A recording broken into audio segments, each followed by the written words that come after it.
Welcome to part 3 of the SpellBooks introductory video series. About the cards. At this time, there are 5 kinds of cards used to play SpellBooks. They are cast cards, effect cards, source cards, item cards, and scry cards. Cast cards determine the target of a spell, which is what the overall spell text has an effect on. A target can be any player or object that is currently active within the game. If no cast cards are chosen, then the player's spell targets themselves. It is recommended to have at least 1 cast card on each page of your spellbook. Effect cards determine what a spell actually does to a target. Typically, effect cards inflict damage, prevent damage, or cause some status change to the target. Effect cards used without a cast card automatically target the player who cast the spell.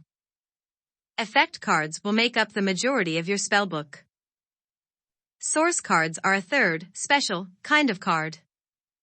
They allow a player to create an object which has a special effect that lasts as long as it is on the field, typically granting extra elemental magic dice. Objects can be selected as targets of spells. If an object takes 3 or more damage, they are destroyed, at which point they are removed from the game and their effect ceases. Source cards are entirely optional to include in a spellbook, however, they give the player a better chance at casting more powerful spells. The 4th kind of card are item cards. Item cards represent powerful magical items ranging from wands to robes that can assist your spell casting. Items are selected prior to the game beginning and cannot be changed during play. Their effects are continuous throughout the game. Players are allowed a maximum of 5 items, but only 1 of each item kind. Examples of kinds of items are hats, gloves, wands, etc., which is indicated in the item's name. Players may mix and match magic types of items all they want.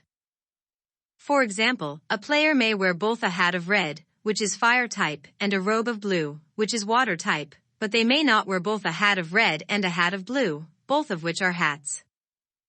The last kind of card are scry cards. Scry cards are powerful one-off abilities that allow insight into your opponent's cards and grant protection. Only 1 of each scry card is allowed in each spellbook. Scry cards are completely optional to include in a spellbook. Next, let's take a closer look at the information found on the cards. Each spellbook's card contains a host of information that can impact gameplay. Let's take a look at what information can be found on each card. Starting from the top down, first we have the card name. Under the name we have the card's illustration. The illustrator's name is found in the lower right of the image. Beneath the illustration we have the information panel. On the first line of the information panel we find a few things. On the left is the card's magic category. This shows which kind of magic energy is used to play the card. In the middle we have the card's cost. This is the amount of magic that needs to be paid to play the card as a part of your spell. On the right we have the card type. Below that we have the main card text, which states exactly how the card functions during the game. Most card text is very straightforward, however, some can be complicated. More complicated cards are written as clearly as possible, using logical if/then statements to help walk unfamiliar players through how they work. The creator of the card text is in the lower right.